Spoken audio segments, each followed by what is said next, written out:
Hello crafty friends, welcome to this Heat Embossing 101 video. A little while ago I asked you what your most pressing card making issues or problems were, and heat embossing came up a fair bit, so I thought I'd do a little series of videos on heat embossing. Today we're going to start with the basics, and then over the next few videos we'll do some more intermediate and advanced techniques. Today I'm going to share with you the tools that you need for heat embossing and all my tips and tricks for getting good heat embossing. Heat embossing can be used in a variety of ways, but for this video I'm going to focus on stamping. So for the equipment that you'll need, obviously some stamps. You can use silicone stamps, rubber stamps, photopolymer stamps. You'll also need something to attach your stamp to. You can use an acrylic block or a stamping platform. I personally prefer stamping platforms because it allows you to stamp exactly over where you previously stamped should you need to. I find I get the best results for heat embossing with smooth card rather than something linen textured or hammered textured or some other kind of texture. It just means that the stamp gets in really good contact and transfers the ink really well onto the card. So smooth cardstock is good.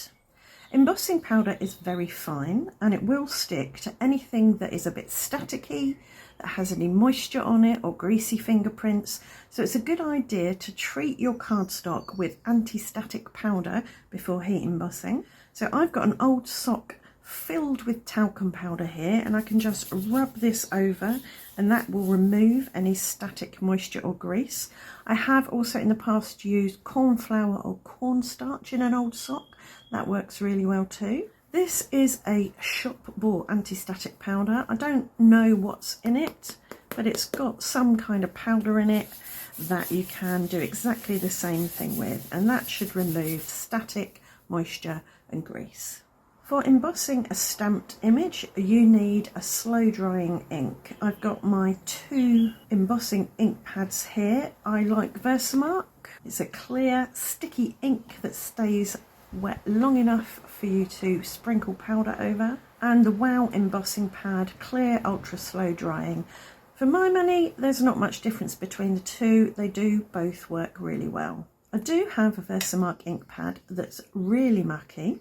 I accidentally forgot to clean one of my stamps that had black ink on it and then black ink all over that. But it's actually quite helpful because when you're stamping with clear ink, it can be difficult to see where you've stamped, but this ink comes off ever so slightly grey, so it's visible.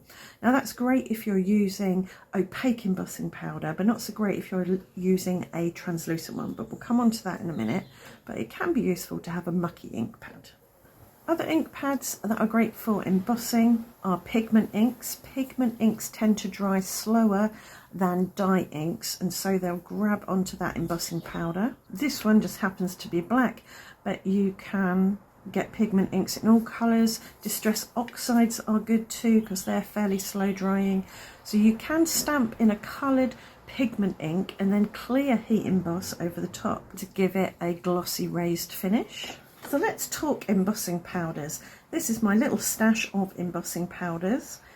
I do like the Wow brand, not sponsored, no affiliate links. I just really like them. They're good quality embossing powders. I've got some that came in a de-stash box. I've got a bunch that came from a charity shop. I've swatched all of my embossing powders out on these little tags, pop them on a ring, and I keep them in here, so that's a really useful thing to do. You can just flick through and look for the colour that you want. So embossing powders come in two kind of opacities. You can get opaque embossing powders. They're not see-through, so they will emboss the colour that they are. And you can tell on some embossing powders whether it's opaque or translucent because it will have an O or a T. O for opaque, T for translucent. So this one, when you emboss with it, doesn't matter what colour cardstock you put it on, it's going to be this lovely coralled pink colour. This one is a hint of green and it is translucent. So it's affected by the colour cardstock you put it on. It's not a solid colour. which means it will give a subtle hint of green to whatever you put it on. Obviously, clear embossing powder is clear. I use this WOW Clear Gloss Superfine. I've also got Clear Matte Dull, so this is not completely matte. There is a little bit of gloss to it, but this is definitely glossy and this is definitely not as glossy. And speaking of superfine, you can get different grade embossing powders, and that's to do with the size of the grain. So this is superfine, this is regular, so this is a slightly bigger grain. This one is ultra high and it's basically chunky, and so that's quite good for mixing into things and sprinkling.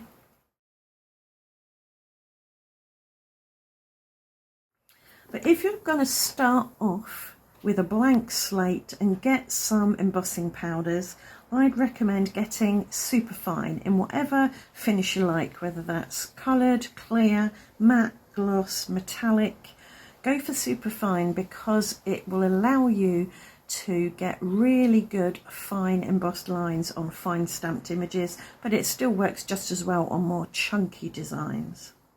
A little cheap paintbrush is great for brushing extra embossing powder off of your cardstock. And you're going to need a powder catcher. And by that I mean something to catch the powder that you drizzle over your stamped image. I just use copy paper as a general rule. I fold it in half and then I can funnel my embossing powder back into the pots. Some people use coffee filters, you use whatever works for you. Another useful tool to have is something to hold your cardstock with while you heat it with your heat tool. The heat tools do get very hot, you could easily burn your fingers. I've got these little silicone grabby hands that I can hold this with while I heat it. Reverse tweezers also work well. You can open them, clamp them and then hold them really easily. These are great if you've got any dexterity issues or pain issues in your hand, because you only have to squeeze them once to open them and then they hold it for you. And finally, we're on to our heat tool. This one is from WOW. It's got 2 heat settings, low and high. I usually use it on the high setting and it does get very hot very quickly, so it's great for heat embossing. Right, let's do some heat embossing, shall we? I'm going to use my stamp positioner and hold my smooth white card in place with my magnets, and I've got a silicone stamp here. It's some fine floral lines, and I've got a rule of thirds grid here that is exactly the same size as my card front, and I can use this to position my heart where I want it, which is in the middle this way and sitting on that top third line. And now I can pick that up, remove the acetate grid, and everything should be in the right place. I'm going to take my anti-static powder tool and go over the area to be stamped. I do find with talcum powder I like to blow any excess off like that, and then I will stamp using my WOW embossing ink. So I just go over this a few times, and I like to press in the middle of the ink pad so that I get good contact. So I'll give that a good press down and just go over it with this air hockey tool. And if I want to check how well it's stamped, I can kind of tilt it this way and that to see the edges of the design, and I think there's a little bit here that hasn't stamped properly. So I'll just move that magnet out of the way in case that's causing problems. So you don't have to rush this next step because this is slow drying ink. So I've got my powder catcher underneath. I've got WOW Polish Gold Superfine, and this is great for getting all the little detail. I'll just shake that over gently, tip it off and give it a gentle tap. You can also give it a little like that, and if you've got any stray bits, just give them a little brush. If there's a bit that looks a bit unpowdered, you can just sprinkle a bit more over. It's all about gentleness at this stage. And I'll set that to the side and then funnel my powder back in its pot. So now it's time to heat. You need to give your heat tool a few seconds to warm up. Some heat tools take longer than others to warm up. My general rule of thumb is I sing in my head, or sometimes out loud, happy birthday to you from start to finish.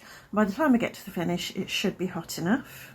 You do get slightly better results if you heat from underneath.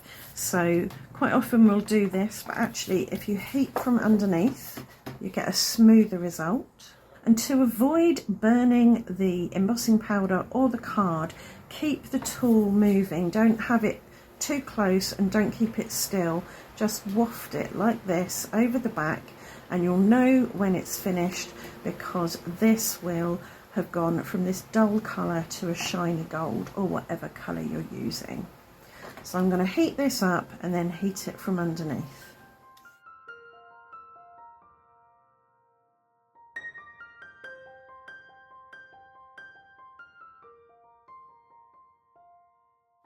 And there you go, a beautiful polished gold, delicate floral heart.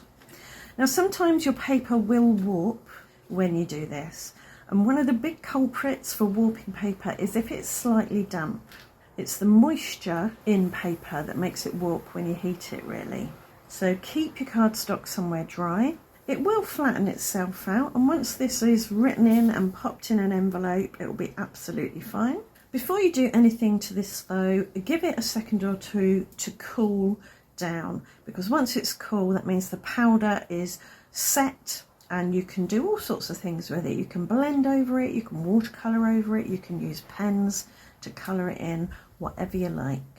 But let it cool and set. So that's basic heat embossing. What I'm going to do now is share a few extra tricks and tips. So I've got some smooth card there. I've dusted it and given it a and I'm going to take my Versafine pigment ink. It's black ink, and ink up my stamp. So that's stamped really well, and because it's pigment ink, it should stay wet long enough to take some clear embossing powder. So this is my super fine, so it should stick nicely to those fine lines. And I hope you can see how that's kind of dulled down that black. And now I'm going to heat that. Now it's gone really dark black, and I hope you can see that there's some gloss and dimension to that. And that is a really nice way of heat embossing black stamped images. I have had zero luck with black embossing powder. It just, I don't know, just never gives good results. So I find the best way to stamp a black image or sentiment or what have you is to use black ink and heat emboss over the top in a clear powder. I'm going to clean that black ink off my stamp.